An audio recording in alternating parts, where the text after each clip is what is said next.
The government budget, it affects every single one of us, right? But let's be honest, it can feel impossibly complex. So we're going to break it down and think of it like a nation's checkbook. And by the end of this, you'll know exactly how to read it. So you've probably heard terms like fiscal deficit or revenue receipts thrown around on the news, right? And if you've ever felt a little lost, trust me, you are not alone.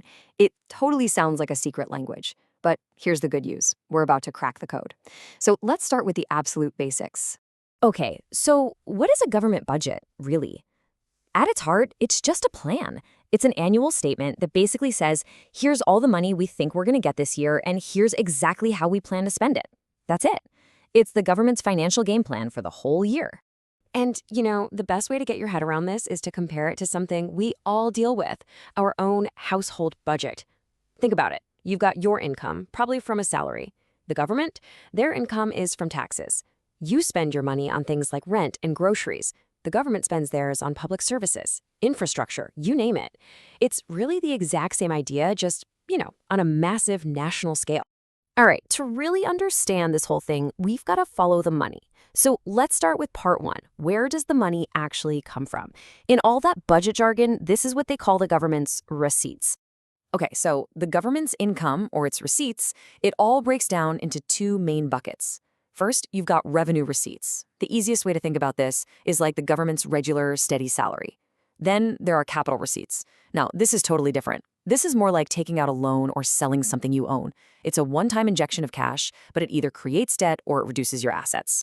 And what's really fascinating is when you look at that regular income, that salary, the vast, vast majority of it comes from one single source: taxes from people and businesses. Everything else, it's just a tiny sliver of the pie. So what kind of taxes are we actually talking about here? Well, there's the personal income tax that comes out of our paychecks. There's corporation tax that companies pay on their profits. Then you've got customs duties on stuff that's imported or exported. And of course, the goods and services tax, or GST, that we pay on pretty much everything we buy. Put them all together, and that is the government's main cash cow right there. Now, besides taxes, the government does have a few other, much smaller income streams. We're talking about things like interest it earns on loans it's given out, profits from public companies like railways, fees for certain government services, and sometimes even grants. And that brings us back to that second bucket of income: capital receipts. Now, the crucial point to remember here is that this isn't money the government earns. This is money it gets by borrowing from you, from banks, from other countries, or by selling off its assets. This distinction is huge, and trust me, it's going to be really important in a few minutes. Okay, so we've got a handle on where the money comes from. Now for the other side of the checkbook, part two. Where does it all go? This is what's called the government's expenditure. And surprise, surprise, just like the income side, spending is also split into two main categories. First, revenue expenditure. This is all the day-to-day running costs. Just think of it like your own household bills and groceries, the stuff you have to pay for all the time. Then you have capital expenditure. Now, this is the big stuff. This is like buying a house. It's a long-term investment that builds an asset for the future. So what are these day-to-day costs for an entire country? Well, we're talking about things like salaries for all government employees, pensions for retirees, and, this is a big one, paying the interest on all the money the government has borrowed in the past. This bucket also includes funding for things like defense, law and order, and various subsidies. Basically, all the recurring bills that keep the country up and running. Capital expenditure, on the other hand, is all about spending that builds for the future. This is the money that builds our roads, our schools, our hospitals. It's for buying new heavy machinery and equipment, or giving loans to states so they can build their own big projects. In a nutshell, this is the investment spending.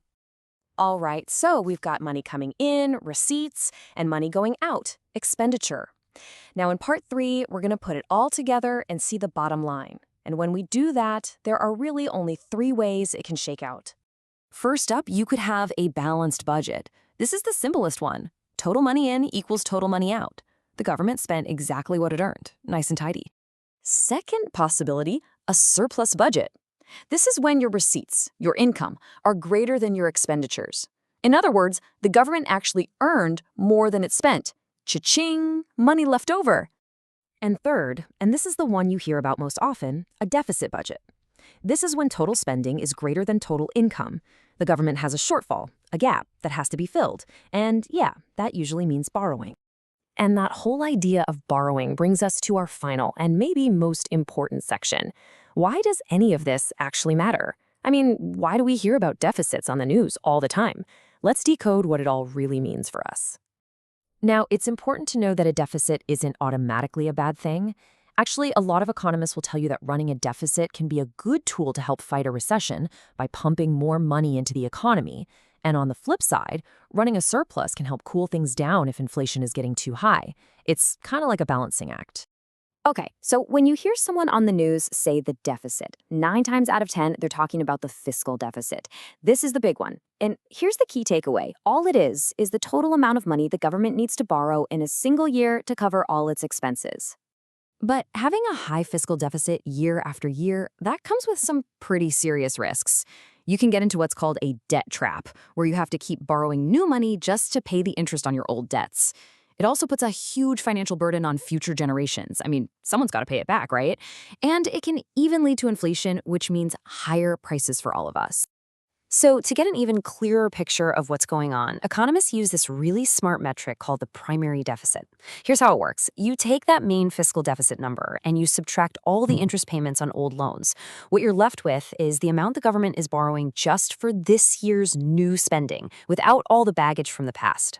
And this is so important because the primary deficit is basically a report card on the government's financial discipline right now. If that number is at or near zero, it means the government's tax income is covering all of its current spending. It tells you if the government is actually living within its means today. Because in the end, a budget is so much more than just a spreadsheet of numbers. It's a statement. It's a statement of a nation's priorities. It shows you what we value, where we're investing in our future, and the burdens we're choosing to take on. So the next time you hear about the budget, you'll know exactly what to listen for. And you can ask the most important question of all. What does our budget say about our priorities?